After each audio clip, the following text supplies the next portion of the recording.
Alright, magandang araw sa lahat ng mga Pilipino saan mang sulok ng mundo. Ito ang Kabirada Lance Channel at ako si Lance. Ngayon mga kababayan, ating papanoorin ang isang video tungkol dito sa pangyayari sa Senado sa kanilang hearing tungkol dito sa flood control projects anomaly. Dahil mga kababayan, itong si Senator Rodante Marcolita ay nasisigawan ng isa pang senador, walang iba kung hindi si Senador Rapi Tulfo, dahil umano sa hindi patas na oras na binigay sa mga senador. Bawat senador kasi ay may titig 5 minutes, ngunit ang sabi ni Senator Rapi Tulfo na unfair na itong si Senator Marcolita dahil ang iba sumusubra sa 5 minutes. Pero ang sabi ni Senator Marcolita naman na hindi sumusubra dahil pinapayagan naman ng mga senador na kung sino ang nakatoka na magsasalita ay pinasingit itong ibang mga senador. At yun, pinapaliwanag ng mabuti ni Senator Marcolita, pero huli ng lahat nasigawan na siya ng kanyang kasamahang senador. At anyway, dito naman tayo kay minority leader Senator Tito Soto, na halatang halata na parang tirada niya talaga ang mga Duterte dahil walang bawat siya ang makakuha ng oras para magsalita ay nababanggit talaga niya ang mga Duterte, ang apelidong Duterte, ang pangalang Duterte.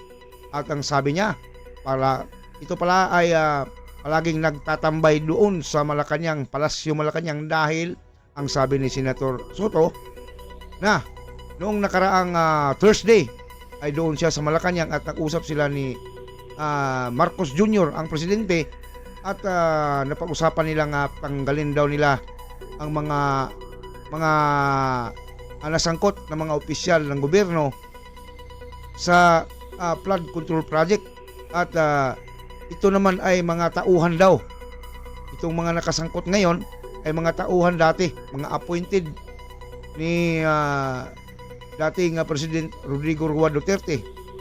At ang sabi niya pa, at kanyang nalakbitan, ano ba sa Tagalog yung lakbitan, kanyang banggit doon na itong may mga tauhan pa daw itong si Duterte sa gobyerno ngayon na pwedeng tanggalin ni Marcos Bangag. Narito na ang video. Nung Thursday na gabi, kausap ko si Presidente. Gusto niya sibakin kayo lahat. That night, he told me, I'll sweep them out tomorrow. Sabi niya. Sabi ko, don't, sir. Dahil may hearing pa kami sa Lunes. I want to hear them. At baka pag sinip mo yan, wala na yan, hindi na magsisipot yan. And this information that you are giving us now and that we are unearthing will help the committee in formulating a law. So, minority leader, dapat pala magpasalamat sila sa atin at nandito pa talaga, sila. pasalamat pa kayo dahil kung walang hearing, sinibak na kayo ng Biyernes pa ni Presidente. Pero, siyempre may mga due process naman dyan, Senator, di ba? Hindi, appointee ng Presidente lahat yan eh. From the digong to renewal eh. Pwede. So when they were appointed by whoever, President Duterte or President Marcos, because I know for a fact you were appointed by President Duterte originally, di ba? We'll give you... Ms. Matt, Interjection, Mr. Chair. if I may. Excuse me. Akala ko ba meron time limit dito kasi marami pang mga nakapila. 1, 2, 3, 4, 5. And then by 2 o'clock, ano na tayo, adjourn. So, As a matter of paano fact, your pa 5 natin minutes, sir, is finished already. So, okay. Thank you. But Thank you, Mr. Chair. may I interject with the indulgence of Senator Bato, Mr. Chairman? If I may, in the same topic, Mr. Chairman, with regard to COA reports, Mr. Chairman, if I may, just a few queries, Mr. Chair.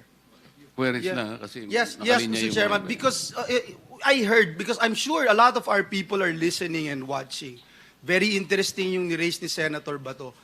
Ma'am, from COA, what's the difference between fraud audit and yung audit highlights? At binabanggit nyo matatapos na po ito. Is that correct? Because that's the reason why the chairperson of COA is not here today because he's finalizing it today. Am I correct, ma'am? Your Honor, opo.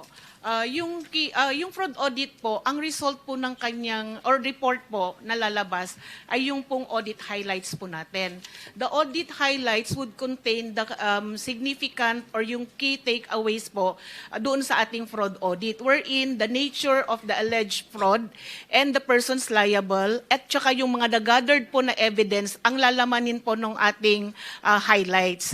Kailangan po ng due process, sir, kailangan po munang ipareceive doon sa mga persons liable para po mag-comment po sila at magbigay din po ng kanilang panig. Yes, now I understand. Okay? So, si Senator Bato, tinatanong niya yun, dun sa audit highlights, dun makikita yung nature ng alleged fraud, yung evidence gathered, and the parties involved. Am I correct? So, matatapos na po yan. Mr. Chairman, if I may respectfully move that we subpoena itong binabanggit ng ating guest from COA, yung matatapos nila na fraud highlights, immediately i-furnish ng copy itong Blue Ribbon Committee, even, Mr. Chairman, even while awaiting the response of the respondents. And also, once they responded, Mr. Chairman, we'd also like to subpoena the copies of the responses of the respondents as soon as they are submitted to COA. I so move, Mr. Chair. Mr. Chair, Mr. Chair, excuse me, Mr. Chair, because the last time I was here, I was only allowed 2 questions by you, and yet mga kasamahan ko rito, bilang respeto sa mga kasamahan ko, they were allowed na 1 to sawa. Dapat maging fair ka, Mr. Chair. Pag sinabi mong 2 questions, 2 minutes talaga, you have to stick with it. You're not being fair, Mr. Chair. I am fair kasi nandito ka sa... No, kasi nung last time, sabi mo sa akin, 2 questions lamang. Sabi mo 1 question. Sabi ko, tinitipid mo ako, sabi mo 2 questions. And now, pinapayagan mo kahit na ilang questions. Be fair, Mr. Chair. Teka muna, bago tayo magkaroon ng impression na walang fair dito, noon, sinabi ko na in the earliest statement na como nag-uumpisa tayo noon at kinakailangan nating mabakate ang plenary at exactly 2:15, kaya tayo nagmadali. Kaya naman sabi ko sa inyo, pasensya na muna. Ngayon, sa dami ng gustong magtanong, kaya binigyan natin ng tigpa 5 minutes ngayon. Kaya lang, I am following a schedule here. Ito pa yung nandito kung wala na si Senator Marcos, tapos ka na. Mr. Chair. Mr. Chairman, Chair, akala I ko made po a ako yung motion, sunod Mr. kay Chairman. Senator De La Rosa. I have a pending motion, Mr. Chair. I second the motion. And Hindi, duly kasi seconded, Mr. tapusin Chair. muna natin yung bitin na kasi hindi tayo, na para tayo nagpapatintero, Madam Coa eh. Ang tinatanong napakasimple lang, paano nyong inaudit yung ghost? Bago po bayaran ng COA yan, pipirma ang resident auditor. Long point of information, Mr. Chairman, if I may, just to add to the discussion, kasi that is precisely the result. We are hoping that is precisely will be the result of your committee. The legislation that we need to do with PICAB.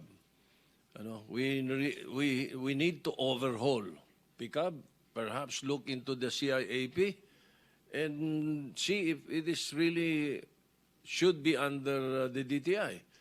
So, itong mga lumalabas na ito, kaya nga importante po itong hearing ninyo, and I will full disclosure, Nung Thursday ng gabi, kausap ko si Presidente, gusto niya sibaking kayo lahat. That night, he told me, I'll sweep them out tomorrow, sabi niya. Sabi ko, don't, sir. Dahil may hearing pa kami sa Lunes. I want to hear them. At baka pag sinip mo yan, wala na yan, hindi na magsisipot yan.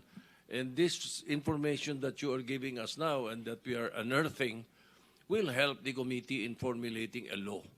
So, Minority Kaya, Leader, dapat pala magpasalamat sila sa atin at nandito pa Talaga, sila. pasalamat pa kayo dahil kung walang hearing, sinibak na kayo ng Biyernes pa ni Presidente. Pero, siyempre may mga due process naman dyan, Senator, di ba? Hindi, appointee ng Presidente lahat yan eh. From the digong to renewal eh. Pwede. Sige, Makakabalik ka naman, boss. I'll try to wind up for a while. Yes. Marami pa po akong tanong eh. My point here is that I want to amend the law creating the PICAB. kailangan lagyan ng mas matinding power, mas maraming koordinasyon at coordinate sa DPWH, hindi lang sa DTI. So my line of questioning is towards that. Kung ano mga naging performance nyo, ang ginagawa ninyo, paano yung dinidisqualify, paano yung license ninyo. I heard you have 45,000 accredited contractors nationwide. Mambigat eh. At tapos, ang sababi ninyo, maliit na kumpanya kayo. Maliit na agency lang kayo. Tatatlo yung board member nyo. Yung dalawang board member mo, are you aware that they are contractors also? Engineer Takay? Yes, Your Honor. I am aware. In fact, EGB has actually filed a voluntary leave of absence the day after their name appeared on the list of the So president. when they were appointed by whoever, President Duterte or President Marcos, because I know for a fact you were appointed by President Duterte originally, di ba? We'll give you